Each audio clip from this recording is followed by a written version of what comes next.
शहजाद पूनावाला भाई से मैं एक चीज पूछना चाहता हूं, भाई आश्रम के पास कितनी जमीन है, भाई मठ के पास कितनी जमीन है, तो भाई थोड़ा सा उसकी भी ट्रांसपेरेंसी भारत के अंदर होनी चाहिए ताकि देश को भी पता चले कि आपने जो मठ की जमीन, आश्रम की जमीन है, वो सरकार के कब्जे में है या नहीं। चलिए ये कह रहे हैं कि वामसी की तरह यहाँ पर आश्रमों ने कितनी जमीनें एक्वायर की हैं, जरा उनका भी हिसाब किताब हो जाए, हिसाब बराबर। सबका जवाब देता हूँ नाज़िम भाई, एक एक करके, और उत्तेजित नहीं होना है, ठीक है ना।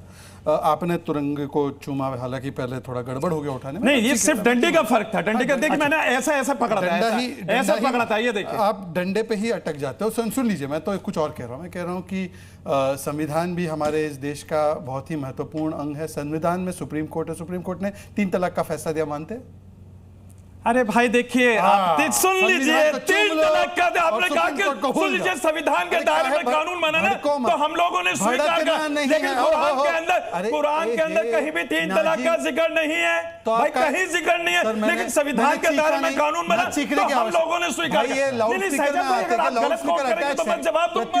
जवाब दूंगा भाई, हम संविधान को मानते हैं, संविधान को मानते हैं। अरे प्रत्युष जी, मैं सुबह सुबह योगा करके आया, 3 तलाक को आप जो कानून बना उसको मानते हैं ना, आप सुप्रीम कोर्ट के सारे फैसले को मानते हैं। हाँ या ना बोलो भाई, मेरा समय क्या टाइम पास कर रहे हैं, मेरा समय पर हो जाने दीजिए। तो देख लिया आपने भाई, दर्शकों देख लिया आपने संविधान की कितनी चिंता है इनको। अच्छा, बाप दादा ने रजिस्टर किया है, बाप दादा की मिल्कियत है। सुन लीजिए, अब मेरी पूरी बात सुनिए, बीच में मत टोकरा। आप मुझे धमकी देंगे क्या? धमकी नहीं दे रहा हूं। बीच में टोकने का क्या अरे धमकी तो दिखाया नहीं है, ये तो प्यार से बोल रहा हूं, ये प्यार से बोल रहा हूं। चलिए प्यार से, आप तो धमकी वाली बात कर रहे हैं। कोई किसी को धमकी नहीं दे रहा है, कोई मैं क्या कर सकता हूं भाई, संविधान मत उठाइए। चलो बैठिए, बाकी मेहमान मेरा इंतजार कर रहे हैं। प्रत्युष जी, मैं बात आप संविधानिक अरे प्रत्युष जी, ओवर एक्टिंग के लिए बुलाया है, भाई एक सेकंड, ओवर एक्टिंग के लिए बुलाया है। हां, मैं अपनी बात जल्दी से बात पूरी कीजिए, 3 मेहमान मेरा इंतजार कर रहे हैं। मेरी बात ये भाईजान कान खोल के सुन ले, जो भी कान खोल के सुन ले। ऐसा सुनिए, 1400 साल पहले प्रॉफिट मोहम्मद सल्लल्लाहु अलैहि वसल्लम पे कुरान पाक नाजिल हुई, ठीक है। उसके बाद हम लोग जो है इस्लामिक लॉ फॉलो करते हैं। 1500 साल पहले का मंदिर कैसे आपके बाप दादाओं ने क्लेम कर लिया वक्फ के नाम? मैं जवाब दूंगा। तो दो ना। अरे जवाब दो ना। भारत अखंड भारत हुआ करता था या नहीं, ये बताइए। श्रीलंका अखंड भारत के अंदर आता था या नहीं? और दुनिया के पहले वाहिद शख्स बाबा आदम अलैहिस्सलाम इसी श्रीलंका के अंदर है, आज भी निशाना मौजूद है उनके, और ये श्रीलंका भारत का हिस्सा हुआ। इनका सवाल था 1400 साल पहले इस्लाम और 1500 साल पुरानी संपत्ति को आपने वक्त पे बता दिया। इनका सवाल, मूल सवाल ये था। मैं एक सेकंड, जब बाबा आदम अलैहिस्सलाम इस दुनिया के, मैं सैयद जवाद में आपके पास आ रहा हूं। सैयद जवाद, तो जाहिर सी बात है, सैयद जवाद बार बार सुना क्या बोला? क्या बोला सुना आपने? पूरी दुनिया की जमीन वक्फ है, हर मुसलमान, पूरी दुनिया की जमीन वक्फ की जमीन है, पूरी दुनिया की जमीन वक्फ की जमीन है। लेकिन मैंने कहा अल्लाह ने जो पूरी दुनिया की जमीनें बनाई, क्या कहना क्या चाह रहे हैं भाई? पूरी दुनिया की जमीन वक्फ की जमीन है। अरे माशाअल्लाह, तो ये भी अभी आप संविधान की दुआई दे रहे हैं। अरे जीवी वक्फ हो गया।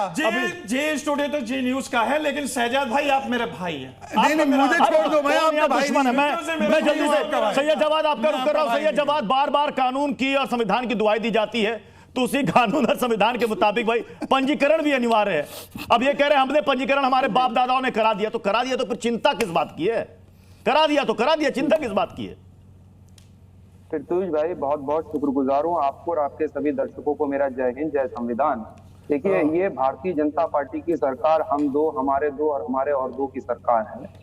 और जिस तरीके से वक्त की संपत्ति को कब्जा करके अपने चंद उद्योगपति मित्रों को देने का जो प्लान भारतीय जनता पार्टी रच रही है, वो होने वाला है।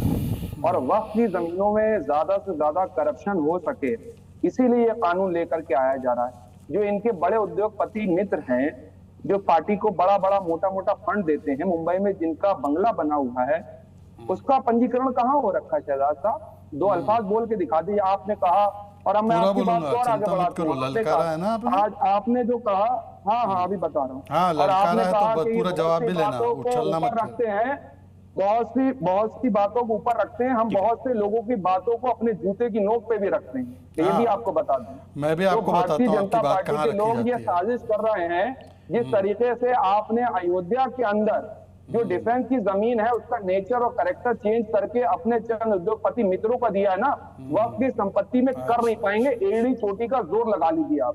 दूसरी चीज, तीसरी सबसे बड़ी बात कह सकूं, ट्रांसपेरेंसी की बात कर रहे हैं, तो भारतीय जनता पार्टी जिस तरीके के इनके राष्ट्रीय अध्यक्ष टेलीविजन पे मैं पैसे लेते पकड़े जाते हैं, ठीक है। एक तरफ लोग